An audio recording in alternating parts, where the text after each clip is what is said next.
નમસ્કાર વિદ્યાર્થી મિત્રો, હું જિગીશા પટેલ યુટ્યુબ ચેનલમાં આપ સૌનું હાર્દિક સ્વાગત છે. આજે આપણે ધોરણ 9 સંસ્કૃત પાઠ 12 સુભાષિત સપ્તકમના સુભાષિતો વિશે જોઈશું. સુભાષિત એટલે સુંદર ઉક્તિ અથવા બોધવચન. સંસ્કૃતના સુભાષિતોની અનેક વિશેષતાઓ છે. એક તો આ સુભાષિતો ગાગરમાં સાગર ભરી દેતા લઘુ પદ્યો છે. લઘુ એટલે નાના, પદ્યો એટલે શ્લોકો. તેથી જનજનના કંઠે એટલે બધા જ લોકોના કંઠે સ્વરે ગવાતા રહીને સતત વહેતા રહે છે અને વ્યક્તિને જીવનનું ભાથું પૂરું પાડે છે. બીજું, સંસ્કૃત સુભાષિતો વૈશ્વિક ભાવનાના પોષક અને તોષક છે તથા સાથે સાથે ભારતીય સંસ્કૃતિના ઉદાત્ત વિચારો અને સંસ્કારોના પ્રવાહક પણ છે. આપણા પૂર્વજ વિદ્વાનોએ પોતાની દીર્ઘ દ્રષ્ટિથી જે તે વખતે જે જીવન મૂલ્યોની પ્રાપ્તિ કરી હતી તેને આગામી પેઢી સુધી પહોંચાડવા માટે આ સુભાષિતોની રચના કરી છે અને તે પ્રજામાં સુપ્રસિદ્ધ પણ થયા છે. પ્રાચીન સમયના આ સુભાષિતો આજે પણ એટલા જ પ્રસ્તુત છે. આજે પણ તે કોઈપણ જાતના ભેદભાવ વગર દરેક માણસને આદર્શ અને આનંદપ્રદ જીવન જીવવાનો માર્ગ કંડારી આપે છે. ગીરવાણ ગીરાના અણમોલ રત્ન સમાન 7 સુભાષિતોનો અહીં અભ્યાસ કરીશું અને સાથે સાથે આ સુભાષિતો દ્વારા જે બોધ મળે છે તેને પોતાના જીવનમાં નિષ્ઠાપૂર્વક ઉતારવાનો શુભ સંકલ્પ પણ કરીશું. આ શ્લોકોમાં પ્રથમ શ્લોક અને ચોથો શ્લોક બંને શ્લોક પૂર્તિમાં પૂછાય એટલે બંને શ્લોક બધાએ મોઢે કરવા. શ્લોકનો રાગ જોઈશું, સાંભળીશું. 2-3 વખત વિડીયો ચાલુ કરી અને સાંભળશો. શનૈ પંથા શનૈ કંથા શનૈ પર્વત લંઘનમ શનૈર્વિદ્યા શનૈર્વિત્તમ પંચૈતાની શનૈ શનૈ શીલમ શૌર્યમનાલસ્યમ પાંડિત્યમ મિત્રસંગ્રહઃ અચૌર્યહરણીયાની પંચૈતાન્યક્ષયો નિધિઃ સંહતિ શ્રેયસી પુંસામ વિગુણેષ્વપી બંધુષુ તુષૈરપી પરિભ્રષ્ટા ન પ્રરોહન્તિ તંડુલઃ નાસ્તિ મેઘસમં તોયમ નાસ્તિ ચાત્મસમં બલમ નાસ્તિ ચક્ષુઃ સમં તેજો નાસ્તિ ધાન્ય સમં પ્રિયમ સત્યમ તપો જ્ઞાનમહિંસતાં ચ વિદ્વત પ્રણામં ચ સુશીલતાં ચ એતાની યો વિદધાતિ સ વિદ્વાન ન હ્યેક પક્ષો વિહગઃ પ્રયાતિ કાષ્ઠાદગ્નિઃ જાયતે મથ્યમાનાત ભૂમિસ્તોયં ખન્યમાના દદાતિ સોત્સાહાनं નાસ્તિ સાધ્યં નરાણાં માર્ગારબ્ધઃ સર્વયત્નઃ ફલન્તિ પાત્રં ન તાપયતિ નૈવ મલં પ્રસૂતે સ્નેહં ન સંહરતિ નૈવ ગુણાન ક્ષિણોતિ દ્રવ્યાવસાન સમયે ચલતાં ન દત્તે સત્પુત્ર એષ કુલસદ્મનિ કોપી દીપઃ. શનૈ પંથઃ, પંથઃ એટલે માર્ગ, રસ્તો. શનૈ એટલે ધીમેથી, તો ધીમેથી માર્ગ કાપવો. જો ધીમેથી માર્ગ ન કાપીએ તો અકસ્માત સર્જાય એટલે ધીમેથી માર્ગ કાપવો.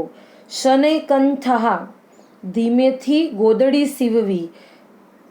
કંથઃ એટલે ગોદડી, જે ચીથરામાંથી બનાવેલી ગોદડી, જે નકામા કપડાં હોય એમાંથી ગોદડી બનાવવી. શનૈ પર્વત લંઘનમ, ધીમે ધીમે પર્વત ઓળંગવો. પર્વત ઉપરના રસ્તા વાંકા ચૂકા હોય છે, ઢોળાવવાળા હોય છે. જો ધીમેથી પર્વત ન ઓળંગીએ તો પણ અકસ્માત સર્જાય છે એટલે ધીમે ધીમે પર્વત ઓળંગવો. શને વિદ્યા, ધીમે ધીમે વિદ્યા પ્રાપ્ત કરવી. આપણને એક સાથે વિદ્યા પ્રાપ્ત થઈ જતી નથી. ક્રમ અનુસાર દરેક વર્ષે ધીમે ધીમે આપણને વિદ્યા પ્રાપ્ત થાય છે. શને વિત્તમ, ધીમે ધીમે ધન કમાવવું. એક સાથે આપણને ધન મળી જતું નથી, એટલે ધીમે ધીમે ધન કમાવવું. પંચ એતાની શને શને, આ 5 બાબતો ધીમે ધીમે થાય છે. ભાષાંતર જોઈશું. ધીમેથી માર્ગ કાપવો, ધીમેથી ગોદડી બનાવવી, ધીમે ધીમે પર્વત ઓળંગવો, ધીમે ધીમે વિદ્યા પ્રાપ્ત કરવી અને ધીમે ધીમે ધન કમાવવું. આ 5 બાબતો ધીમે ધીમે થાય છે. શીલમ એટલે સારું ચરિત્ર, શૌર્યમ એટલે શૂરવીરતા, અનાલસ્યમ ઉદ્યમશીલતા એટલે મહેનત કરવી, પાંડિત્યમ એટલે પંડિતાઈ, મિત્ર સંગ્રહ અને સારા મિત્રોનો સંગ્રહ, સારા મિત્રો બનાવવા, અચૌર હરણિયાની, ચોર ચોરી ન કરી શકે તેવી, પંચ એતાન, એતાન એટલે આ, પંચ એટલે 5 બાબતો, અક્ષયો નિધિ, અવિનાશી ખજાનો છે. અક્ષય એટલે અખૂટ, ક્યારેય ખૂટે નહીં એવો, નિધિ એટલે ભંડાર છે અથવા ખજાનો છે.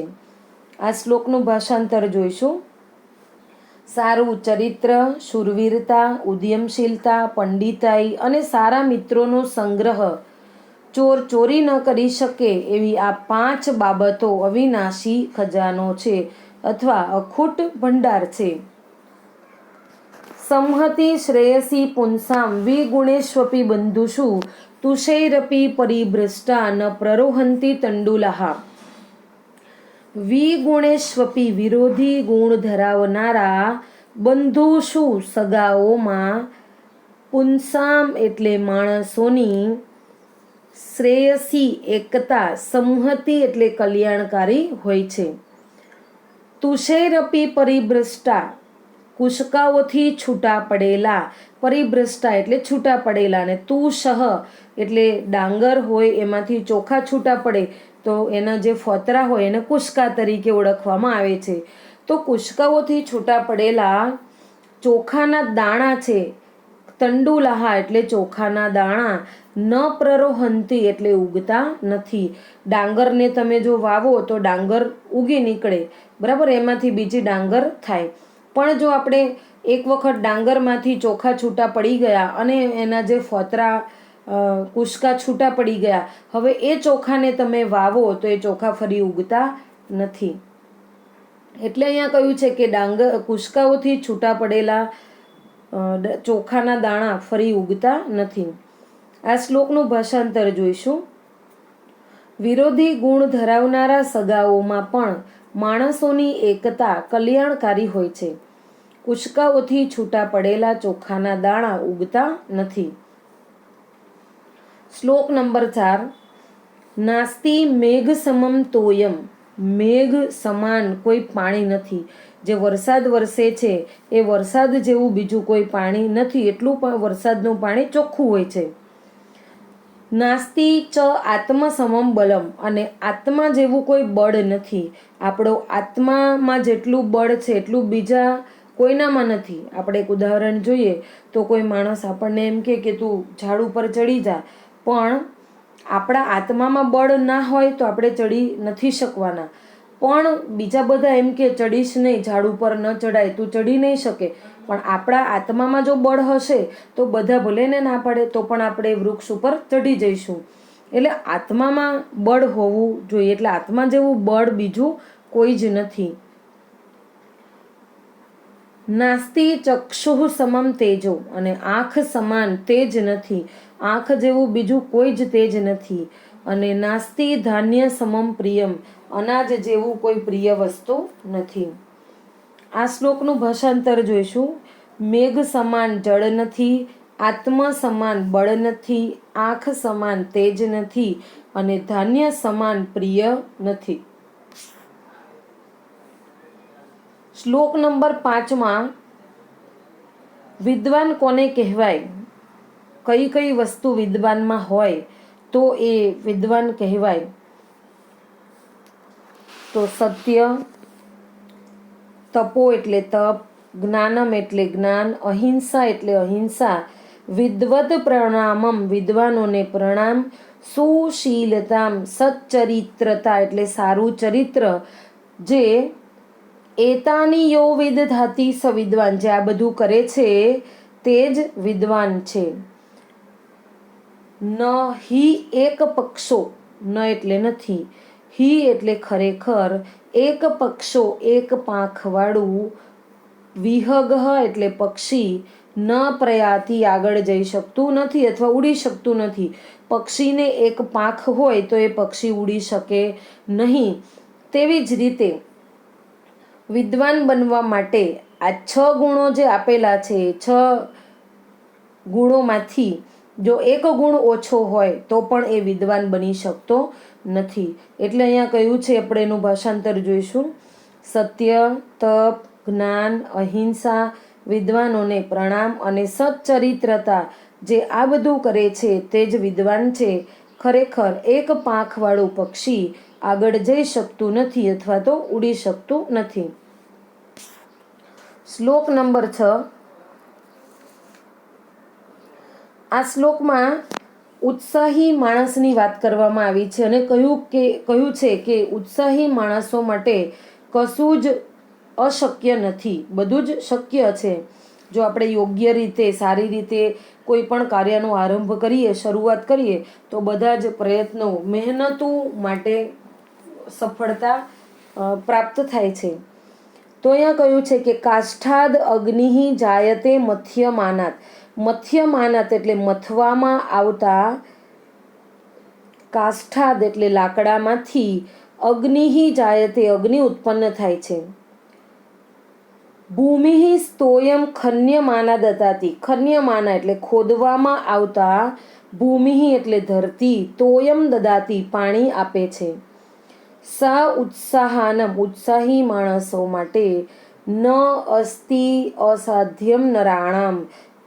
ઉત્સાહી નરાણામ એટલે માણસોને માટે કંઈ જ પણ અસાધ્ય નથી. માર્ગારબ્ધા યોગ્ય રીતે આરંભેલા, સર્વયત્નઃ બધા જ પ્રયત્નો, ફલંતી એટલે ફળે છે. આ શ્લોકનું ભાષાંતર જોઈશું. મથવામાં આવતા લાકડામાંથી અગ્નિ ઉત્પન્ન થાય છે. ખોદવામાં આવતા ધરતી પાણી આપે છે. ઉત્સાહી માણસોને માટે કંઈ પણ અસાધ્ય નથી. યોગ્ય રીતે આરંભેલા બધા જ પ્રયત્નો ફળે છે. પાત્રમ ન તાપયતિ નૈવ મલમ પ્રસૂતે, સ્નેહમ ન સંહરતિ નૈવ ગુણાન ક્ષીણોતિ, દ્રવ્યાવસાન સમયે ચલતામ ન ધત્તે, સત્પુત્ર એષ કુલસદ્મનિ કોપી દીપઃ. ચોથી લાઈન જોઈશું. એષ સત્પુત્ર, આ સત્પુત્ર, કુલ સદ્મનિ કુળરૂપી ભવનમાં, કો અપી અહીંયા સંધિ છૂટી પડે, કહ પ્લસ અપી, કોઈ અવર્ણનીય, દીપ એટલે દીપક છે. તે સત્યરૂપી દીવો, અહીંયા દીવો અને દીપક, કુળરૂપી દીપક એટલે કુળરૂપી પુત્ર અને સત્યરૂપી દીવો, આ બંનેને સરખામણી કરવામાં આવી છે. સત્યરૂપી દીવો છે એ પાત્રમ ન તાપયતિ, કોઈ વાસણ હોય, પાત્ર હોય તો એને ગરમ કરતો નથી. નૈવ મલમ પ્રસૂતે, મેષને ઉત્પન્ન કરતો નથી. સ્નેહમ ન સંહરતિ, સ્નેહ એટલે કે તેલને ખતમ કરતો નથી. નૈવ ગુણાન ક્ષીણોતિ, અને ગુણોને પણ ઓછા કરતો નથી. દ્રવ્યાવસાન સમયે દ્રવ્યનો નાશ થતાં, ચલતામ ન ધત્તે ચલિત થતો નથી. આમ સત્યરૂપી દીવાની સાથે આ સતરૂપી કુળરૂપી ભવનનો કોઈ પુત્ર દીપક એ અવર્ણનીય છે. આ શ્લોકનું ભાષાંતર થશે. આ સત્પુત્ર કુળરૂપી ભવનમાં કોઈ અવર્ણનીય દીપક છે. તે સત્યરૂપી દીવો પાત્રને ગરમ કરતો નથી, મેષને ઉત્પન્ન કરતો નથી, સ્નેહ એટલે કે તેલને ખતમ કરતો નથી, દ્રવ્યનો નાશ થતાં ચલિત થતો નથી અને ગુણોને ક્ષીણ કરતો નથી. વિદ્યાર્થી મિત્રો, આ પાઠના શ્લોક નંબર 1 અને શ્લોક નંબર 4 આ બંને મોઢે કરવાના રહેશે. આ વિડીયો 2 થી 3 વખત એક એક શબ્દનો અર્થ મેં સમજાવ્યો છે, તો સાંભળશો અને તમારી નોટબુકમાં ઉતારશો. અસ્તુ.